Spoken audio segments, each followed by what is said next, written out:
হযরত আলী রাদিয়াল্লাহু তাআলা আনহু বলেন, কোন ব্যক্তি যদি স্বাভাবিকভাবে কোরআনের একটা আয়াত অক্ষর তেলাওয়াত করে আল্লাহ তাকে 10 নেকি দেয়।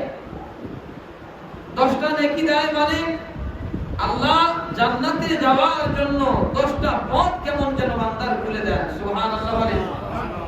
এরপরে হযরত আলী রাদিয়াল্লাহু তাআলা আনহু বলেন, কোন ব্যক্তি যদি নামাজের মধ্যে বসে বসে এই অক্ষরগুলো, কোরআনের অক্ষরগুলো তেলাওয়াত করে বা শ্রবণ করে বসে হলেও আল্লাহ তাকে 50টা নেকি দান করেন। সুবহানাল্লাহ বলেন।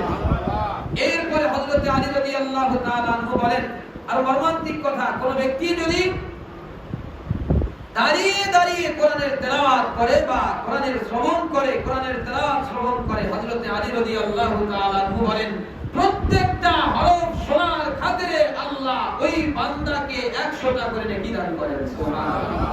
এরপরে রব্বুল আলামিন বলেন, ওয়াল্লাহু ইউদাইফু লিমান ইয়াশাউ ওয়াল্লাহু ওয়াসিউন আলীম। পৃথিবীর মানুষদের থেকে রাসূল আমাদের কাছে হাদিস বর্ণনা করলেন। হযরত আলী রাদিয়াল্লাহু তাআলা আনহুর মাধ্যমে আমরা এই হাদিস পেলাম, বান্দা যখন স্বাভাবিকভাবে একটি অক্ষর তেলাওয়াত করে 10 নেকি পায়, আবার যখন নামাজের মধ্যে বসে বসে তেলাওয়াত করে আল্লাহ তাবারক ওয়া তাআলা তাকে 50 নেকি দান করেন।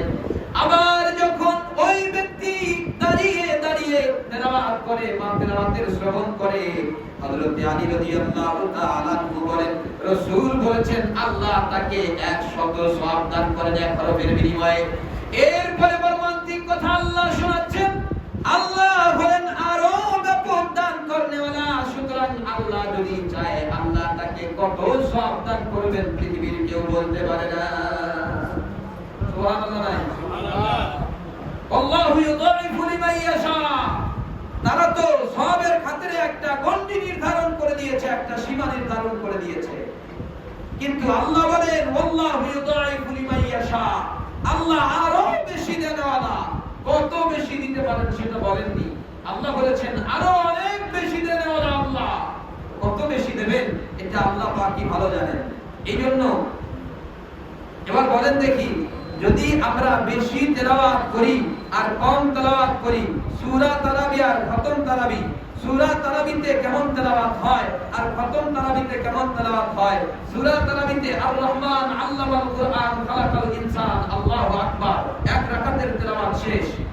আল্লামাহুল বায়ান আশ-শামসু ওয়াল কমারু বিহুসবান ওয়ান নাজমু ওয়াশ শাজারু ইয়াসজুদান, দ্বিতীয় রাকাতের তেলাওয়াত শেষ। পৃথিবীর কোন মুফাসসির মুহাদ্দিস এটাকে ভুল ধরতে পারবে না যে এই যে 3 রাকাত পড়ে একজন ব্যক্তি, 1 রাকাত নামাজ 3টা আয়াত পড়ে একজন ব্যক্তি 1 রাকাত নামাজ কমপ্লিট করলো, কোন ব্যক্তি কোন ফিকহবিদ এই নামাজকে ভুল বলবে না। মানে 3 রাকাত 3টা আয়াত পড়েও যদি কেউ 1 রাকাত কমপ্লিট করে নামাজ হয় না? হয় না? উত্তর দেন। হবে। তো 6টা আয়াত পড়েই 2 রাকাত নামাজ পড়া যথেষ্ট হয়ে যায়।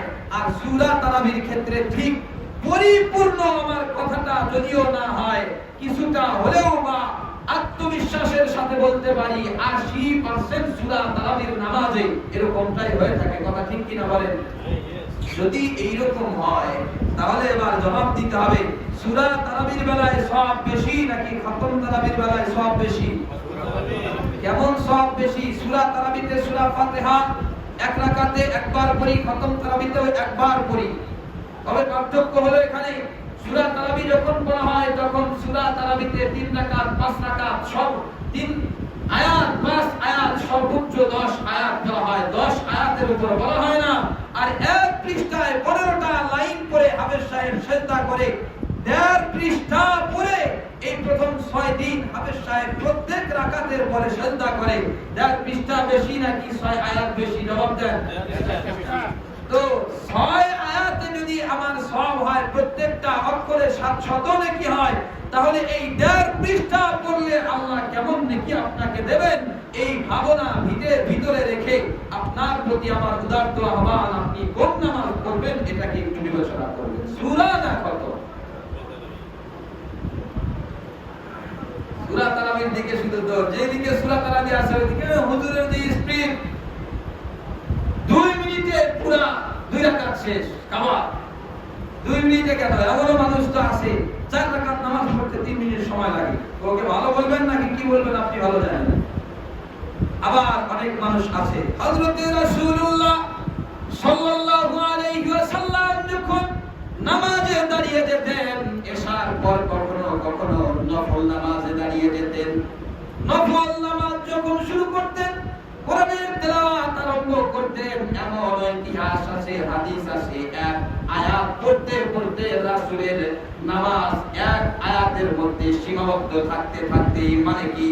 মানে হলো রাসূল একটা আয়াতকে যখন দেখতেন খুব বেশি ভীতির আয়াত অথবা খুব বেশি আনন্দের আয়াত, জান্নাতের আয়াত, ওটা পড়তে পড়তে সময়টা এত বেশি পার হয়ে যেত, এশার পর থেকে নিয়ে ফজরের আযান হযরতে বেলাল রাদিয়াল্লাহু তাআলা দিয়ে দিতেন। এশার পরে নামাজ আদায় শুরু করলেন।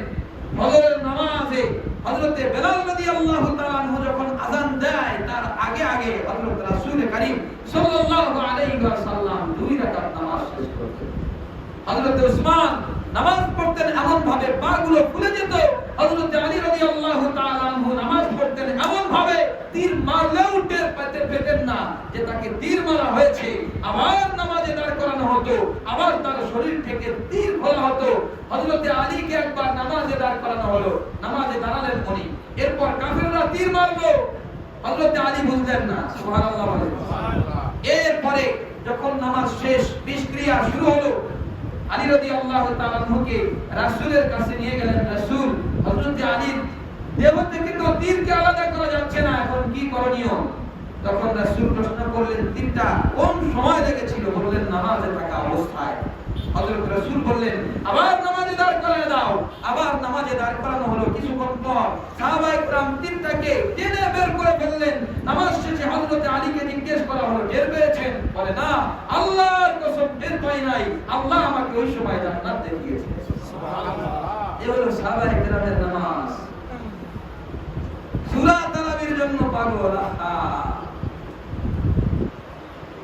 খতম তারাবিতে একটু সময় বেশি যায়, সূরা তারাবিতে সময় একটু কম যায়, এই জন্য সূরা তারাবির জন্য পাগল আমরা। মনে রাখবেন, আল্লাহ দেখেন দিন, আপনার রাকাত দেখেন না, কত সুন্দর হয় সেটা দেখেন। আল্লাহ এই জন্য আপনাকে আমাকে বানিয়েছেন যে কে কত সুন্দর আমল করতে পারে। তো আল্লাহ তাবারাকা ওয়া তাআলা আমার দিন দেখেন, আমার দিনটা কত সুন্দর। যদি ওই দিনের সাথে আল্লাহর তাওয়াজ্জু মিলে যায়, আল্লাহ এই বান্দাকে maaf করে দেয়। এই জন্য তামান্না করব, প্রতিজ্ঞা করব আজ থেকে ইনশাআল্লাহ আগামী রমজানগুলো বা আজকে থেকেই আমার তারাবি যেন সূরা তারাবি না হয়, আমার তারাবিগুলো যেন খতম তারাবি হয়। পারবো তো ইনশাআল্লাহ? আল্লাহ তাবারাকা